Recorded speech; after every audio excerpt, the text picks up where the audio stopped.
How's it going? All right. How are you? I'm doing well. So, for starters, everyone who's on the stream, we have ourselves Happy Accidents who took this series 2-0 against the Chentlemen, and I have with me Park from Happy Accidents.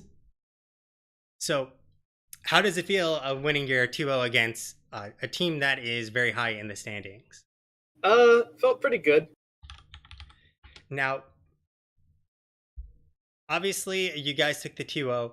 That second game was definitely very spicy. I mean, you guys walked away with, I almost feel like a perfect game. Do you guys feel the same, or do you feel like you could have played that better? Um, I don't know. I feel like there's always going to be room for improvement, even if it's just like in little mechanical things. I think even in like NGS, they said they didn't see that comp coming, and I feel like it's really good against teams who don't see it coming. So yeah, Yeah, it's definitely the case. As I was saying in the stream, that they basically saw the avatar, but then they tried to change their draft, and then they had a bunch of picks at the end that really didn't help them try and succeed against your comp either. So, on top of probably not having dealt with this comp before, they also didn't draft to try and succeed against the comp. yeah, but at the same time, like if you've never played against a solo support Abathur before, it's like, how are you necessarily going to know what's good against it? I guess that's fair.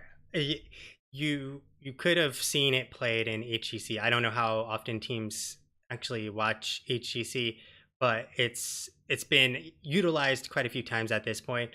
That teams, at least I feel like, at least in Storm Division, should be considering the possibility that a team tries to bust it out on them.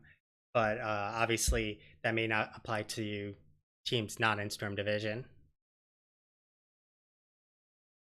Yeah, I mean, I don't know. It's also like solo support Abathur has many different flavors. It's not just like they have a solo support Abathur, ergo we need to do this thing and every single time. Like solo support Abathur on Sky is going to operate very differently than it does on Dragonshire and than it does on Towers. Yeah, that's true. It definitely does operate quite a bit differently in terms of like how soak is accomplished and just like the kinds of pressure that Abathur will create. Uh, in that first game, were you guys feeling a little iffy about it because the Gentlemen definitely had a very good draft and you guys had a very good draft. So how were you guys feeling going into game number one after the draft? Um, Honestly, probably a little iffy, but that's mostly comes down to our we did some warm up beforehand and Mm-hmm. we were like all asleep more or less, and we actually had a really terrible warm up. So we were so I think we were all kind of nervous, but then once we got into game, Mm-hmm. we ended up just like kicking it into high gear. Apparently, like I don't know, it just ended up working out really well. Comms were really good that game. Yeah, I mean, I feel there was only one like major mistake that I spotted. Obviously, there's like you said, mechanical things, micro, and some minor macro things. But overall, you guys looked really clean throughout it. You had the advantage for most of it, kept your advantage for most of it, and were able to push and abuse your advantage when you saw it would be the most beneficial. Yeah, I think that's something that the just being able to snowball a game is something that any team should be able to do, and I feel like we've gotten a lot better at it since the season started. Yeah, it's definitely the way that I feel differentiates some high level teams versus lower like division teams, where teams in lower divisions will often get an advantage, get a lead, but then they don't actually know how to utilize said advantage or lead to end their games and walk away with a victory. While higher division teams will often know how to do it, but then they'll make some sort of macro mistake, overstep, get greedy, and then throw and toss away whatever advantage they had up until that point. Yeah, the biggest thing is like once you get an advantage is like, well, the two big things are being able to actually push with it and then also just not feeding, because comeback XP is a really big deal. Mm-hmm. And typically the comeback mechanic for the team who's behind is get kills most of the time. It's like get to an even talent tier if that's even possible, and then just try to get a kill somewhere. Yep. Like if you're bush partying, that's one way. If you just try to like YOLO into a team fight, you can do that. You invade a camp, hope to get lucky, that kind of a thing. Now, how how often do you guys get the opportunity to play with Genji? Since I feel like Genji's almost 100% ban rate across almost any division, because it's just a tool that's scary for teams to face, and they'd rather not have to deal with a Genji in general because of his mobility, the ability to execute multiple team members. So was that kind of a nice change for you guys to be able to get that Genji? Um, I guess. I don't know. I don't really Genji isn't like a big boogeyman for me, like Mhm. he is for a lot of people. It's more like he's a really good hero, but that's about as much as I see him. So when it's like Genji's available, we have a Genji player, okay, well, we can draft him. He fits in our draft, sure, go for it, you know? Yep. Yeah, that makes sense. So in, in game number one, were you guys expecting Scarlet Aegis, or were you expecting the Divine Reckoning in with the fact that they had Ring of Frost and also the Warden's Cage? Um, I think either could have worked. I was expecting the Aegis more so, Hmm. just because it's a lot more common, which means that people have more practice with it. Though Warden's Cage into Divine Reckoning is a pretty good combo. Uh, but like usually teams will go with what they've practiced and for good reason. Hmm. So that's what I was anticipating. Okay. Now, for your drafting and shot calling, is there one person who handles that? Different people who handle that? So how do you guys handle your drafting and shot calling? Usually I'm responsible for the final say in draft, though everybody gives input. Hmm. Um, as for shot calling is kind of divvied up between me and Blue, our tank player. So Blue will usually control the four man in like the more particulars, and I'll do a lot of the macro shot calling. Okay, that makes a lot of sense. Uh, there was a good kind of talk on Heroes Lounge that included Michael Cavalier, Udall, yeah, yeah, I and watched Michael, it. yeah. So they talk about like Wubby, for instance, is one of the few Mhm. solo laners who does that kind of thing. Which obviously, if Ignitus can make that work and are almost undefeatable or unbeatable, then clearly it's working for you guys as well. Yeah, well, like again, also in Dignitas, like JPL covers a lot of the smaller things in the four man. Like Wubby can't have his screen on the four man, obviously, because he's Yep. in the off lane. But like the JPL is there as like a secondary shot caller. Yeah. So it sounds like you guys have a very similar setup overall. Similar, yeah.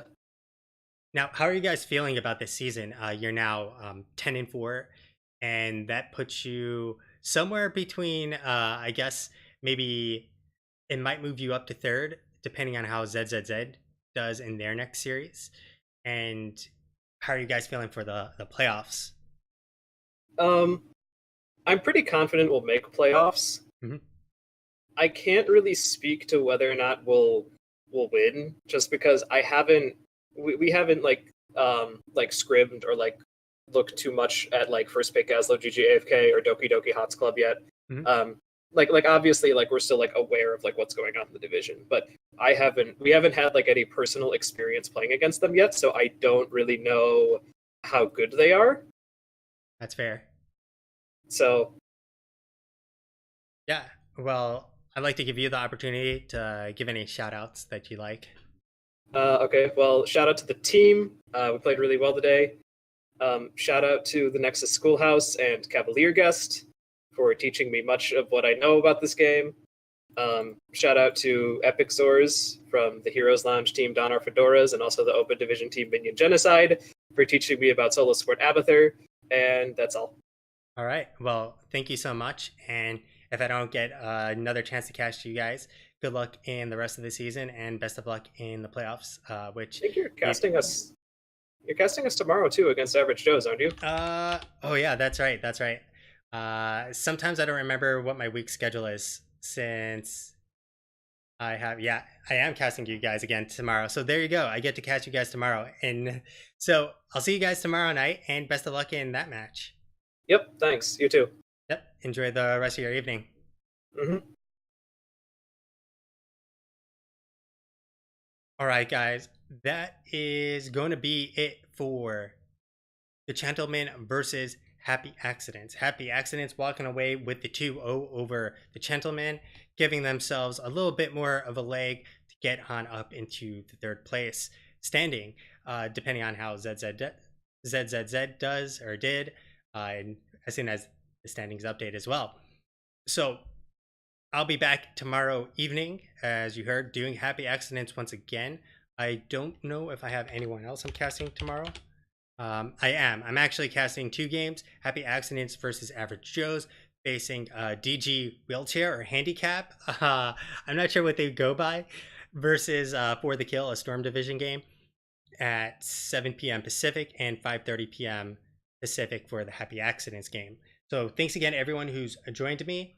And before we get going, I'm going to go and throw up the actual replays from the last game. And at that point, I'll kick you on over to someone else. I don't think there's going to be many other people actually streaming, but we'll take a look to see if anyone else is streaming from NGS. If no one else is streaming from NGS, then I'll kick you on over to someone I enjoy watching, and if they are actually still live. So once again, you can catch me on Twitter down below. You can also catch me on YouTube from where I put the VODs, and you can catch my arm disappearing and reappearing. Also, hopefully you know who I am. If you don't know what channel you're on, seek a doctor. Tomorrow's Monday, so you should be able to get in to see a doctor. And if you do and you did enjoy the cast, please hit me with a follow, subscribe, or whatever. But even more important, come back to more Shoutcasts. The follows, subscribes, those are nice, but having more people watch is even more important. So thanks again, everyone, and enjoy the rest of your evening.